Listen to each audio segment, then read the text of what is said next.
31 मई के बाद पुराने स्कूल में नहीं जाना है, नया स्कूल अलॉट होगा। ये बात इतनी बार बोली गई थी कि हम सब लोगों ने अपने सामान हटा लिए, खास करके जो इंटर डिस्ट्रिक्ट वाले हैं, अंतर जिला वाले जो हैं उन्होंने। तो बहुत किस्तों में मैंने अपने सामान को यहाँ से हटाया और 90% जो मेरा जो सामान था ना, उसको मैंने यहाँ से मधेपुरा से शिफ्ट कर दिया, जिसमें मेरा बाइक भी था।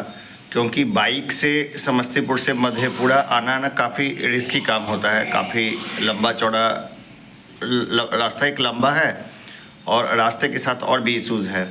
तो बाइक भी मैं यहाँ से रखाया था। तो अब जो है ना वो काफ़ी परेशानी होती है डेली बेसिस पे, और हर बार लगता है कि जैसे आज ट्रांसफ़र होगा, कल ट्रांसफ़र होगा, तो एक मानसिक दबाव सा भी रहता है ना, परेशानी रहती है। अंतर जिला में भी जो खास करके बिहार के हैं, उनका ट्रांसफ़र जल्द निपटा देना चाहिए, क्योंकि इसी के साथ साथ और भी चीज़ें हो चुकी है। फरवरी 2024 में जैसे कि मैंने ज्वाइन किया था, और इतने दिनों में अगर आप मतलब मेरे पास कोई बैलेंस नहीं बना, कोई पैसा नहीं है मेरे अकाउंट में, सैलरी का जो बचत होता है ना, वो बचत का कोई पैसा नहीं है।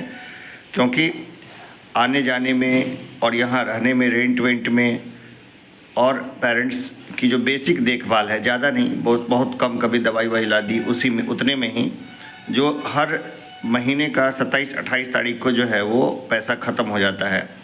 फिर मैंने बहुत सारा हिसाब किताब बैठा के तो बैंक से फिर मैंने 1.5 लाख के करीब का जो है वो ओवरड्राफ्ट वगैरह लिया है। 1.5 लाख से थोड़ा ज़्यादा का है, 1,65,000 का ओवरड्राफ्ट लिया है। तो उसमें सोचा था कि पैसा निकालेंगे और फिर उसको चुका देंगे, लेकिन वो भी संभव नहीं होता है। मतलब वो ओवरड्राफ्ट जो है ना वो हमेशा खाली रहता है। तो जो जीवन की मूलभूत जो ज़रूरतें हैं, उतनी ज़रूरत को ठीक ठाक पूरा करने में ही सैलरी का पूरा पैसा खर्च हो जाता है। तो इस हिसाब से अगर लगा था कि अगर होम डिस्ट्रिक्ट मिल जाता है तो शायद कुछ पैसे की बचत हो जाए, और वो जो पैसा है वो रिटायरमेंट के टाइम तक अगर कुछ पैसे का बचत हो जाता है ना, तो फिर लाइफ थोड़ा सा ठीक रहेगा। क्योंकि अभी अगर कोई पैसा नहीं बच रहा है तो जिस हिसाब से एनपीएस में पैसा कटता है, और कम से कम रिटायरमेंट के टाइम में पेंशन की जैसे गारंटी नहीं है, नेशनल पेंशन स्कीम 50% पेंशन की गारंटी नहीं देती है जिस तरह से पहले लोगों को थी।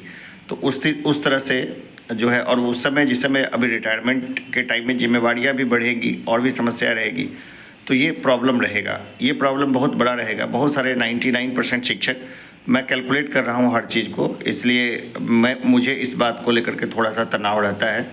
लेकिन जो अभी बिल्कुल कैलकुलेट तक नहीं कर पा रहे हैं और जिनका हाथ ऐसे ही खुला हुआ है, उन सब के साथ ये समस्या रहेगी।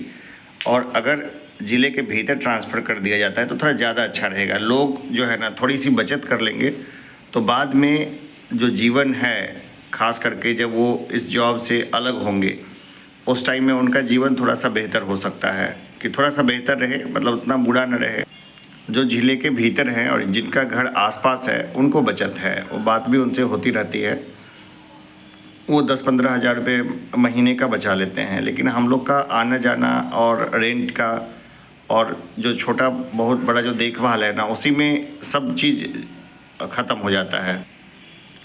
रोज़ हम में से अधिकांश लोग 5 बार, 10 बार, 20 बार लगातार ही मोबाइल पे ई शिक्षा में चेक करते हैं कि ट्रांसफ़र हुआ नहीं हुआ, और बड़ा निराशा टाइप का लगता है। पहले ज़िला दे देना चाहिए, ज़िले के अंदर भेज देना चाहिए ट्रांसफ़र वालों को।